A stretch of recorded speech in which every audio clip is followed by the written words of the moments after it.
Your abandoned cart flow should be a top 2 revenue generating flow for your Klaviyo account. And yet, most brands treat it like a throwaway sequence. We've rebuilt a bunch of abandoned cart sequences for 7 and 8-figure brands, and today I'm going to break down the exact strategies we utilize every single time. So with that being said, let me dive right into how to build a high converting abandoned cart flow. So first things first, I want to cover why the abandoned cart flow is critical. First things first, it's often one of the top 2 revenue generating flows in any Klaviyo account.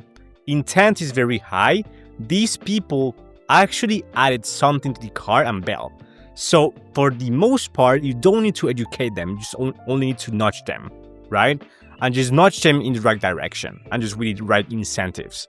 Also, if optimized well, this flow can contribute between 15 and 25% of your entire flow revenue of your Klaviyo account. All right. Now, very important email marketer kind of mindset shift here is don't overthink. This is not about nurturing this sequence right here, this flow. It's mostly about closing. Okay.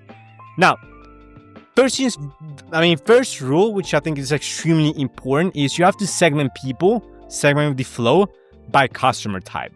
So here's basically, you don't treat all the abandoned carts equally. So here's how to do it. First, you gotta have a conditional split for new and returning customers. If it is a new customer, maybe a small discount in email number 3, for example, which I'm gonna cover later, or a limited time offer makes sense. For returning customer, skip the discount for the most part, promote a subscription plan, or highlight other benefits, right? For example, this is a dummy flow I built for the abandoned cart sequence. So here, the first conditional split we have has placed an order at least once overall time. So is it a returning customer? Yes, we will have a different messaging, and no, we will have a different messaging with a different incentive or with an incentive, right? So very important. Also, and this is for, of course, if you're making between, I would say like more than 200, 300K per month, this is where it makes sense for the most part, is having a conditional split with high cart value versus low cart value. So high value, you can justify the price, show more social proof. Low value, you can push urgency or buy now, pay later options, right? So it depends on the cart value as well. Again, use conditional splits in Klaviyo to treat each segment differently. It takes like 10 minutes and changes everything. So for the cart value, for example, let's say we want to have it here. You need to use a trigger split, right? And then it be value, and then of course it depends on the value you want to give it. If it is less than that, for example, then you have a different sequence, and then if it is more than that, you have a different sequence as well, depending on the AOV you want to shoot for here. Okay, so let's get back to the presentation here. Now, very important as well, focus heavily on the first 24 hours as well. This is a very important rule. So 70 to 80% of all abandoned cart conversions happen in the first 24 to 36 hours. And this is something we've seen across the board in multiple industries, multiple brands of different sizes. So you need to be aggressive during this window. So send at least 2 emails within the first 24 hours, right? So send the first email within 30 to 60 minutes, and then the second at hour 20 and 22. After that, you can space those out like by 24 hours for the most part, right? So be very aggressive in the first 24 hours as well, because after the first 24 hours, there's a huge decline in buying intent, and then people just forget about it. So make sure you capitalize on the intent that's on those first 24, 36 hours, okay? So be aggressive there. Now, don't discount too early or at all, right, as well. So your first 1 to 2 emails should not be about discounts. You should not be giving margin here. It's just reminders. People often bounce because they're busy, not because price, right? So introducing urgency plus convenience works better initially, so on those first 2 emails. And then if, for example, it's a prospect, so someone who has not purchased from you ever, and then it's email number 3, for instance, you can just offer an incentive there if it makes sense. So yeah, as mentioned before, ideally only offer a discount if they haven't returned after 48, 72 hours, and then only if it is a new customer or high value product, right, as well. So again, that's why having conditional splits, just having a logic within the flow itself works so well. And I can guarantee you, if you have those strategies in place, at least the ones I've mentioned so far, you'll see an uplift in revenue. for your abandoned cart flow. Next, write copy like you know them. So going back to the previous example here, the worst mistake you can make is sending generic messages, and this really applies to all the everything, right? Really, when it comes to email marketing. So if they're a returning customer, mention that, say it. If they viewed a specific product, mention it, of course. It goes without saying, just having a dynamic product blog, but some brands don't do it. If they have left a $200 card versus a $25 one, don't use the same CTA, or you can use the same CTA, but don't use the same tone. Don't use the same incentives, right? You say different messaging, it's different. It's of course nearly a 10x value here, more. So you gotta keep that in mind and have a different copy for the most part, just a different angle, right? Very important. So tailored subject lines, headers, and intros based on what you know about the customer.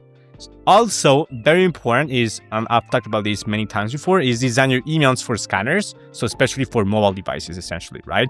So above the fold, on the above the fold section, so everything that comes before the first scroll on your mobile, you should have the product image, ideally name, price, and CTA, and just a very clear headline before the first scroll. So again, above the fold, on the above the fold section, you can also use, very important, use bold headlines. So use bold headlines, short sentences, and clean layouts for your emails, because most people will actually view your emails and open them on their mobiles. Okay, CTA should be visible without scrolling as well. So basically, what I'm trying to say here is make sure the above the fold section of your email, of your abandoned cart emails, are optimized for mobile and just optimized for conversions overall. Okay, I have plenty of videos on how to optimize your emails for your email designs for conversions, so check them out. I'll just basically browse on my channel, you'll see them.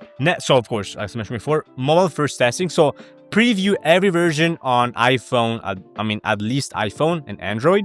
What looks clean on desktop often fails on phones. So make sure that before sending any email, you send them to your inbox and then you check them out on your phone, right? I don't know how many times this has saved our asses at the agency, because like layouts, or if we are using, for example, text-based emails, stuff like, or like emails with live text, the preview on Klaviyo is sometimes so different from the preview on your actual phone, that it actually makes a huge difference. So before sending an email, make sure you preview them on your phone, right? Next, we've got use zero-party data for personalization. So if you collected zero-party data in your pop-up, you can use it here. Example, if someone said they care about sustainability, highlight your eco-friendly packaging or carbon neutral shipping. Example, if someone selected, this is a gift I want to purchase for someone, or as a gift for someone, you can suggest gift wrapping or add-on bundles as well. That's why collecting zero-party data is so important, because you can utilize that information across different flows, not only the welcome flow. You can also use it, for example, in this case, the abandoned cart flow. You can use it on your campaigns, and also you can relate that information to other departments of your e-commerce brand. Okay, so relevance, as you may know, I've talked about these many times before, is relevance equals better click-through, CTR, and then of course that equals more revenue. Next, we've got add SMS to the flow smartly. So add SMS for the most part for new customers, especially if they opted in. Keep it short. Of course, if they opted in, keep it short and friendly, and then use I'd say one SMS tops per flow is enough, right? Avoid sending SMS to returning customers unless they're super engaged and opted in. But yeah, I just avoid it all in all, Next, we've got tag people going through the flow for campaign exclusion. I'm just going to remove the tag later. So this is what I mean on the flow itself, and this is something we do with all the flows for the most part, is having a tag when they just enter the flow, and then a tag at the end just to basically remove the tag itself. That way we can create a segment with people going through this flow, so people tagged with this, and then we can just exclude them from the campaigns.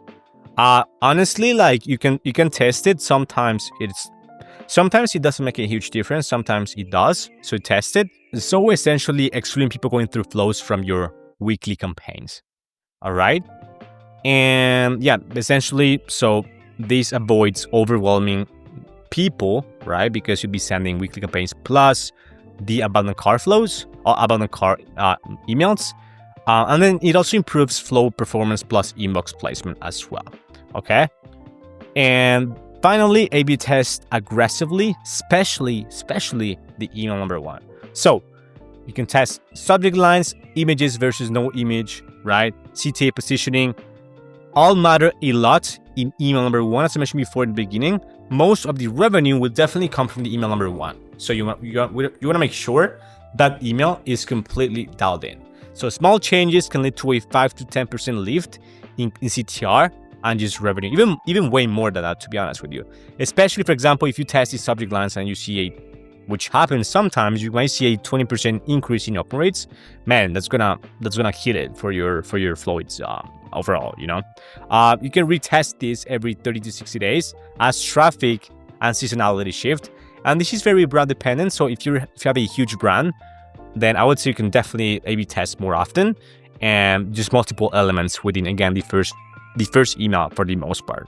All right. And yeah, so that's pretty much it for this video. If you found value here, please consider subscribing to my free newsletter. So a link to my newsletter is going to be in the description box below. I actually share 3 times a week battle tester strategies and insights that I just don't share anywhere else. Honestly, it's full of value. So check it out. And if you're running an e-commerce brand doing over 50K per month right now and you want a high-performing email marketing team to handle retention marketing, I'd be more than happy to put together a free Klaviyo audit for you so we can go over a potential plan of attack, what is working, what is not working, and see if we can collaborate together. So yeah, if that's the case, feel free to book a call with me. So a link to my Calendly, it's also going to be in the description box below. So yeah, with that being said, thank you so much for watching, and I'll see you guys in the next one. Bye-bye.